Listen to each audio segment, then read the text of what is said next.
No one ever liked to think about the more unpleasant aspects of cities and hives.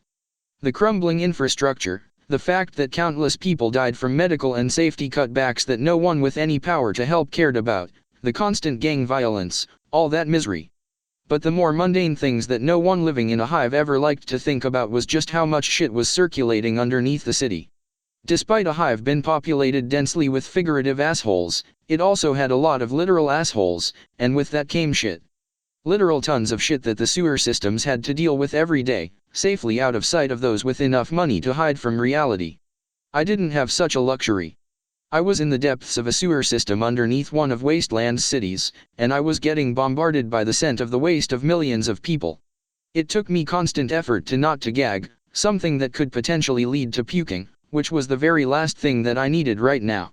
I just had to keep moving. If I stopped, even for a second, she could catch me for sure. So I pressed on, deeper into the collection of shit because what was behind me was so much worse. 3 more turns, a locked door that was quickly rendered unlocked by a well-placed lost bolt, and a grate I had to slide under. All the while, the sound of masonry being smashed and metal being twisted was never far behind me.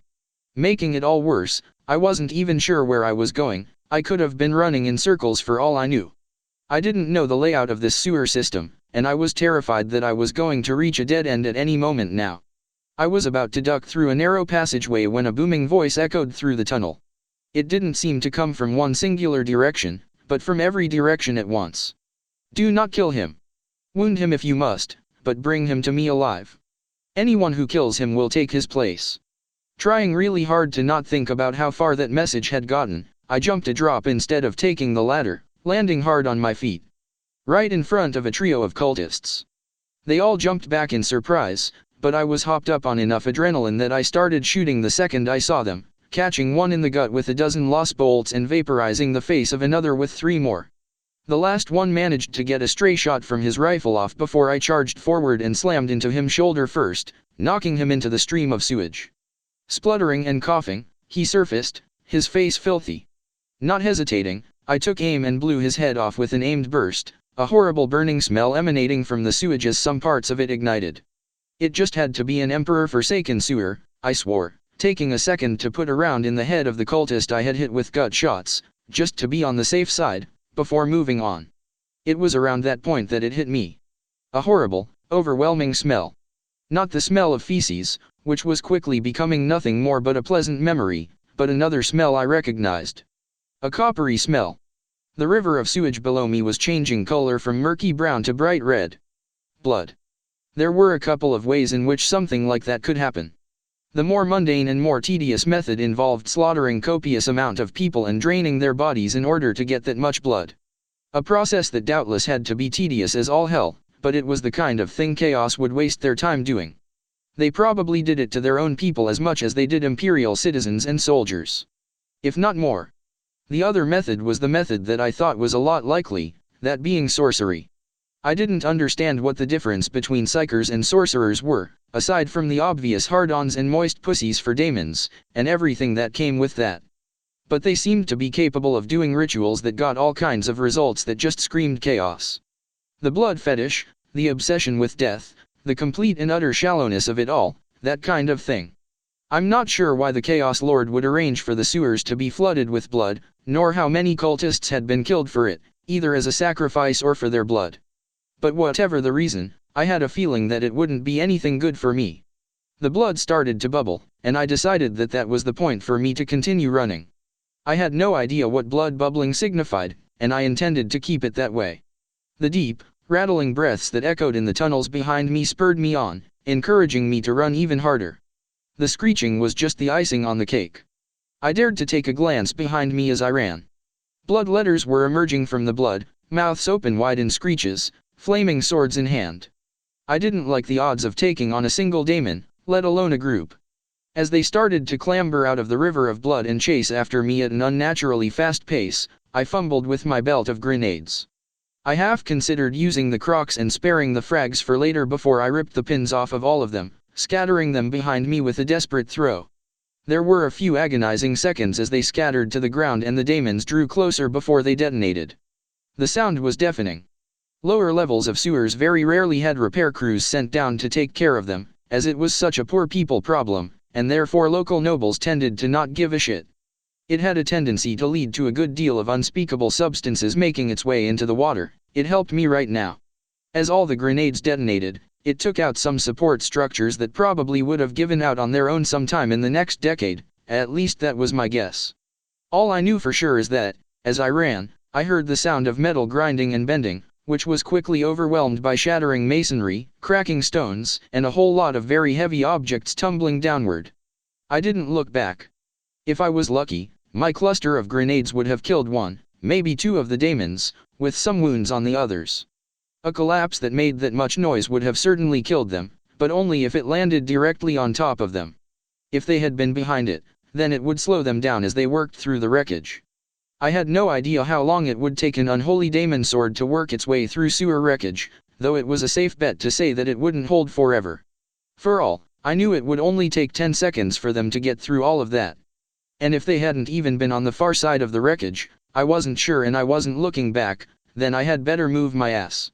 I should move my ass no matter the circumstance, but that last outcome was very much a fucking run asshole situation. I found myself at a ladder after a couple more turns, grabbing onto it and sliding down, stopping at a random point halfway down. Going all the way to the bottom would be a little too obvious. This might throw them off the trail a little bit. Getting a brainwave, I removed my helmet. Normally I would scream at anyone who did this in a combat situation, but the chase had reached the point where daemons were being sent after me. A helmet wasn't going to help much, and dropped it down the shaft. Hoping that would fool them, I started to run again when an utterly awful feeling spread over me without warning. Stumbling, I fell to the ground, clutching at my head in agony. It felt like spikes were drilling into it from the inside, piercing my skull in order to do so. My entire body felt like a flash fever had just overcome it.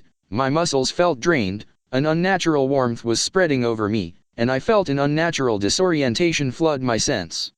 I struggled to get back to my feet, my hand slipping on something and almost causing me to crack my head open on the sewer floor. "Dad!" A voice screamed in my head. "I can feel it. Her psychers are trying to pin down your location. I'm trying to hold them off." It felt like her psychers were trying to do more than track me down. It felt like they were trying to hold me in place to make me an easier target.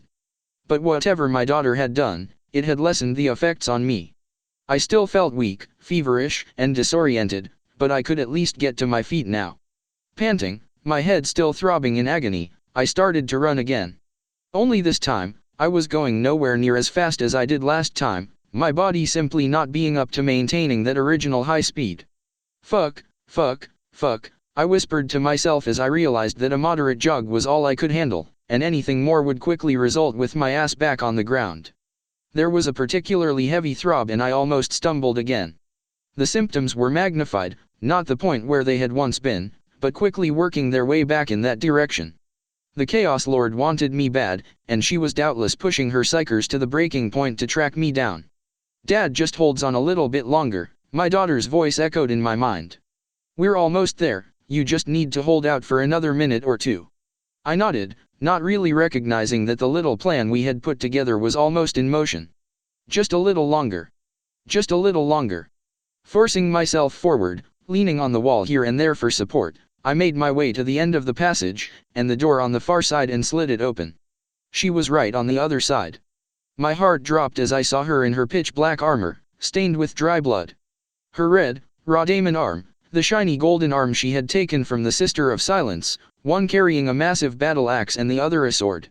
I froze, fear paralyzing me as she took a step forward into the same passage as me, brandishing her weapons as she did. A horrible, cruel smile spread across her barely human face.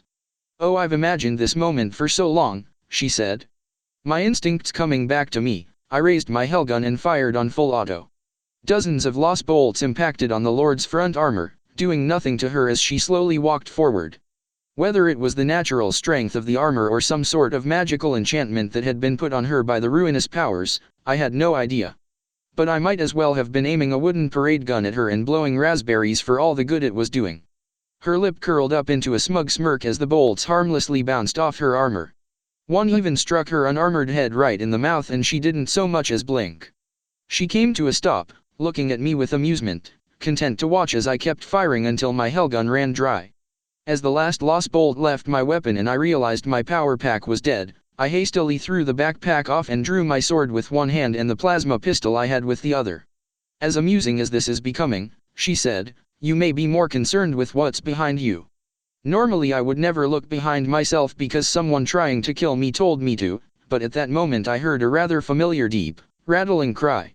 Spinning around, I saw a bloodletter. Only one, dragging a broken and useless arm behind it, but still charging towards me with a blazing sword in hand and a long, thin tongue dangling out of its mouth. Swearing a mile a minute, I raised my plasma pistol and fired it as fast as my trigger finger would allow. Normally, being stuck in a small enclosed space with a daemon is a surefire death sentence if you were a guardsman. This time was different, however, most guardsmen didn't have high-quality plasma pistols. But still, I wasn't exactly feeling confident. The first bolt of plasma missed, the next two struck home in the unholy thing's torso, blowing a good chunk of it off in a spray of charred meat, but it still charged. The fourth blew off the upper top of that elongated dick it called a head, but even then it had no trouble bearing down on me. Without thinking, I threw myself back to avoid the blade swing that would have taken my arm off, falling to the ground and firing as I went. The fifth and sixth shots took out one of the daemon's legs, while a seventh tore into the open torso wounds and got my loud snap for my efforts. The servant of Kern stumbled backward, its spine sticking out of its back, snapped in half. The 8th, 9th, and 10th shots reduced everything from its breast up to a blackened mess, and it finally died. That's fine. My blood ran cold.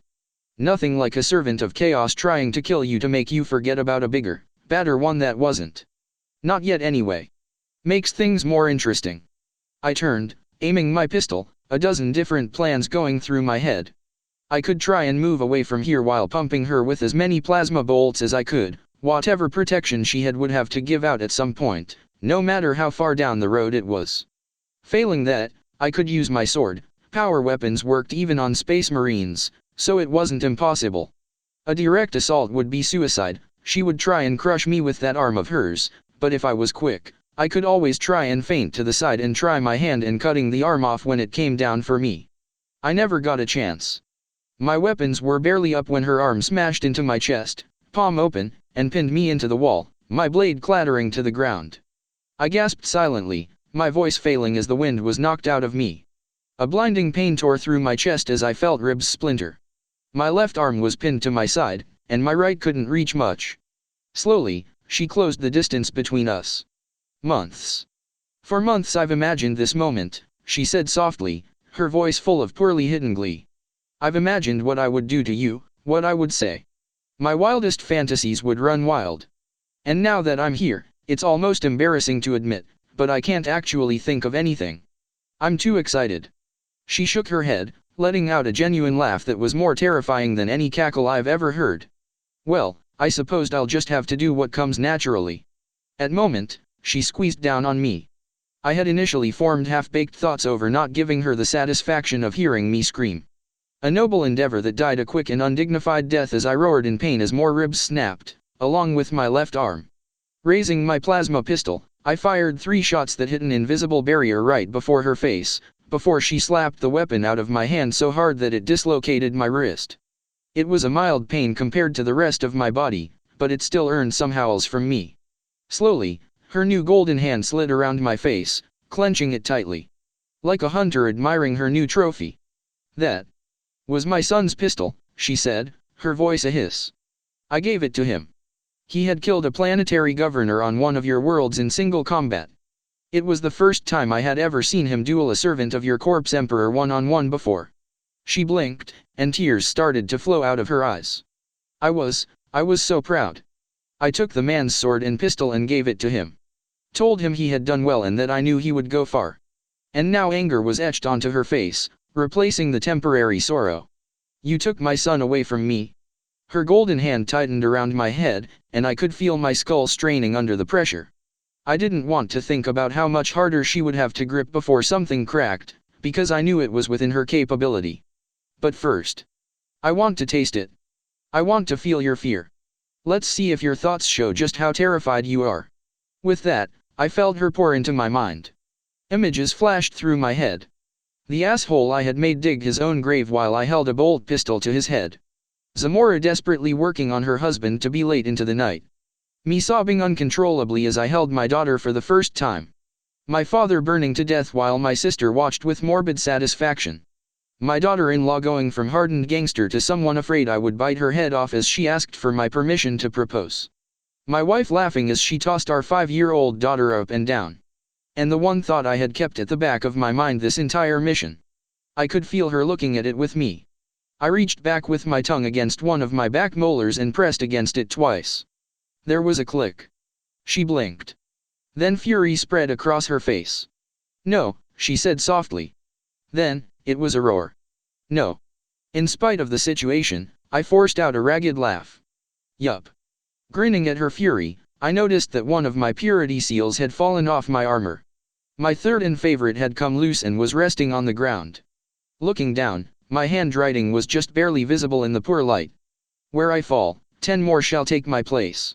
And 100 each of them. So strike me down. I am the harbinger." It was fitting, in a way. Chuckling, I looked back at the Chaos Lord, who was seething with rage.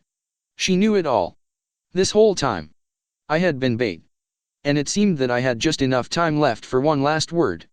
"You died. Stupid." I shouted, my voice hoarse from the pain, but it was alive with triumph. The Chaos Lord released me as I started to laugh, collapsing like a heap on the ground. She pressed her golden hand to a vox in her ear. "Teleporterium, emergency extraction, I need dash," but it was too late. There was a reason I had been needed to detonate the trigger manually or with the dead man's switch connected to my heartbeat. No time for escape. I laughed and I laughed and I laughed, even as the bright light filled the room and swallowed us all up. They were the last moments of awareness for me. Last moments of awareness of a life well spent. Spent quite literally, in a trade that was nothing short of highway robbery. I was content. The continent that the Chaos Lord had dedicated so many of her forces to was devastated. 742 different atomic weapons were detonated at various places all around the continent in key areas that were expected highly concentrated with enemy forces. All major cities, having been evacuated of civilians long before the invasion ever began, were destroyed in the first stage of this trap, and what ecological diversity there was on the continent was devastated. After the atomics were used, seismic charges that had been buried deep in the planet were activated. Normally capable of carrying out an exterminatus when used in high enough numbers, they had been placed carefully and sparingly. The earthquake they generated snapped the continent clean in half, and tsunamis flooded the ruins of it. In fact, the earthquake caused such severe damage that much of the continent sunk below sea level, the cities within lost forever.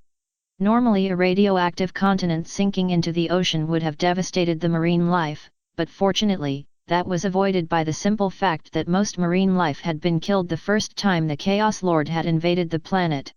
Her armies, however, the majority of which had landed, only a paltry handful of dropships escaped, having realized the trap was being sprung while they were moving to land and aborting. The rest though? Between the atomics, earthquakes, and flooding, the Chaos Lord's army, all that she had, was wiped out to a man. All her preparation, her hosts, her Chaos Space Marines, her Titans, all of it gone. Upon realizing this, her orbital forces fell apart. With her over-reliance of quantity over quality, many of the Chaos ships had panicked when they had realized that their ground force had been eliminated, falling out of formation, many of them trying to run. It had given an edge to the Imperial Navy forces that had previously been stuck in a stalemate, enabling them to turn the battle to their advantage. One of the Chaos Lord's subcommanders had taken control of the Chaos Armada and led those who had not fled in a bitter last stand, one that cost many an Imperial sailor their lives, but in the end, they had lost. While some Chaos vessels escaped, their heaviest ships had all been destroyed or, in a handful of cases, captured. As for the Chaos Lord herself, it is all but certain that she was killed. If she had still been alive, she would have never had allowed her forces to fall apart the way that they did. There was some paranoia over the matter as the nature of the trap that had been sprung made searching for a body impossible, but she was dead. There was no question about it. Not only were the weapons used to crack that continent the type that would bring even greater daemons to their knees, not only were there no signs of her scattered forces regrouping, there was one fact that made her death certain. And with her not having transformed into a daemon prince, it would be a permanent death. I had watched her die through my father's eyes. I had seen her scream in rage as the atomic blasts consumed them both. I had borne witness to my father dragging her down to hell. I took a shallow breath. It had only been 3 weeks ago, and yet I still had a hard time wrapping my head around it, even though the plan had been established months before its execution. On the one hand, the shadow that had been hanging over my family since before I was born was finally gone, out of my life and purged from the Imperium for good. On the other hand, Dad was gone. It was stupid, and I knew it. My dad was damn old for an Imperial Guard vet, NCOs practically never lived as long as he did, and he had died in circumstances most of them would have killed for. But it hurt. It fucking hurt. No matter how it happened or how long you had, it would always sting worse than any wound. I felt a hand on my shoulder. "Hey," a soft voice said. It was my wife. I had been sitting behind a small tree in the backyard of Zamora's family estate. After the battle and the cleanup campaign, massive numbers of the guard that had been stationed on Wasteland had been moved. Many were sent on a lightning campaign to retake the worlds that the Chaos Lord had held, but even more, were being sent to a rally point where countless guard regiments were gathering. By a small miracle, it had been the planet where Zamora's family lived, and she had pulled enough strings to allow my family to stay there in comfort for 3 blissful days. I had been spending a lot of time sitting quietly in the garden. My wife had just found me. "Hey," I said back hoarsely. Without a word, she sat down next to me, folding her legs as she did. There was a silence that followed that, but it was a pleasant silence. Mom had always said that I would know I had found the person meant for me when I found the person I could speak volumes without saying a word. Silently, she adjusted her body just the right way for me to rest my head on her shoulder. I did, both of us leaning back the tree. She squeezed my hand. I broke. It wasn't a dam bursting, no tidal wave of heaving sobs with me curled up on the ground, more a soft trickle. A steady stream of tears began to pour down my face, the occasional sniffle escaping me as we lay there in the pleasantly warm weather. Without saying a word, she gently rubbed her cheek against mine. It was rough and coarse, a souvenir from her rough childhood in Gunmetal City, but it was warm and familiar to me. I lay there, feeling the comfort of her body, while I continued to cry, silent except for when I was overtaken by the occasional hiccup. I lost track of time. I had no idea how long we stayed there, her holding my hand tight and comforting me, but eventually, my tears began to dry. Gingerly, I rubbed the tears away with the inside of my arm, before moving to stand up. "If you ever need to talk," she said, getting to her feet with me, "I'm always here for you." Smiling, I nodded. I knew. I had always known. Ready to go back inside. I nodded again. Taking my hand, she led me back to Zamora's family estate. We passed through the garden, alive with exotic trees of strange colors from foreign worlds, and scattered with elegant tables and seats for a party-goer to enjoy the view. I appreciated the lush plant life before we were on the entrance of the towering mansion of marble and gold that Zamora had called home. The back door led straight into the banquet hall, which was alive with guests helping themselves to the 5th course of a meal that had been going on for hours, a celebration over the victory over the Chaos Lord. As wide and as tall as a lesser cathedral, golden chandeliers hung from the ceiling over a magnificent wooden table that was long enough to seat 100 and was in the middle of doing just that. Zamora was sitting at the head of the table with a wispy-looking man who looked half dead, only stopping her conversation with him to give him an affectionate kiss on the head. Auntie was near the middle with a couple of her sisters of battle, using a pipe, a bottle alcohol, and a lighter to, somehow, create great rings of fire that would flare in the air for a single glorious second before vanishing. I couldn't see Mom. "Dear, I won't hear another word of it. Now stop apologizing, you didn't even know the plan." My head snapped around as I heard her voice. Mom was standing with her arms folded, looking good-natured, if a little exasperated. A young girl that looked less than 18 was bowing her head at her, her face twisted in guilt. But ma'am, the young girl protested, I should have dash. Oh hush, Mom said, giving her a tussle on the top of the head. Your enthusiasm is appreciated, but it was something well out of all of our hands. The conversation is over, now enjoy yourself, dear. You fought hard, you earned it. Besides, there's going to be a lot of hard fighting ahead of us, and we'll need you rested then. As we approached, Mom turned. She flashed a wide smile at us, one that faltered as she approached. Are you okay? I considered lying to her, saying that I was. But she would see through that in half a second, so I told her the truth. I gave a weak shrug. I don't know. That's normal, she said, putting her hands on my shoulders and pulling me into a hug. Dad had told me that I had been a very odd baby and that I had liked the cold just as much as the warm. He had always blamed it on Mom's cybernetics, which were often cold to the touch, and that as a baby, I had gotten too fond of sucking on her thumb when I was upset. Whatever the reason, a cold that would be an unpleasant sting to everyone else felt like a friendly welcome to me. We'll get through this. I promise you. She pulled back, her smile wide. Have you heard the news? No, you wouldn't have. We have our new orders. The 23rd EDR will be fighting under a new theater commander. Robert Gilliman. I had thought nothing could break me out of the odd emotional limbo I was in. Mom had proved me wrong. What? I whispered in disbelief. The Primarch of the Ultramarines? We'll be taking orders from him. He's launched a new crusade. The Indomitus Crusade. He's gathering forces for it right now, with plans to push humanity's enemies back.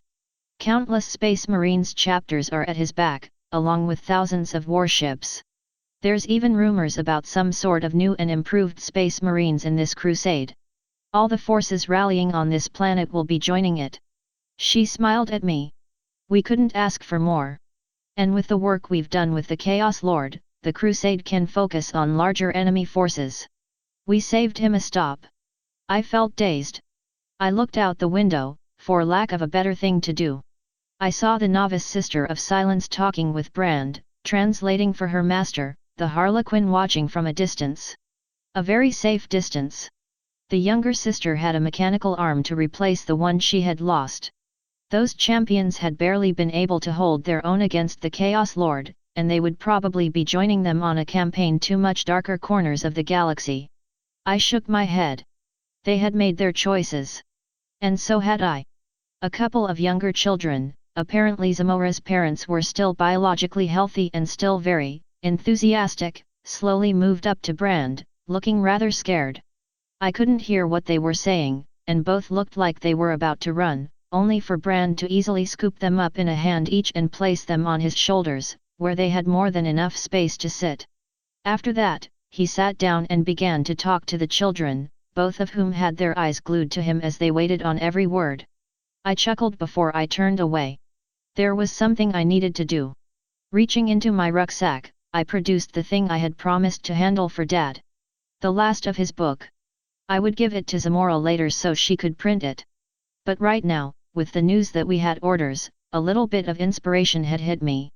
Slowly, I moved over to a small side table, pressed the manuscript down, and drew a stylus. I took a great deal of the blank scrap paper Dad had kept and filtered it out.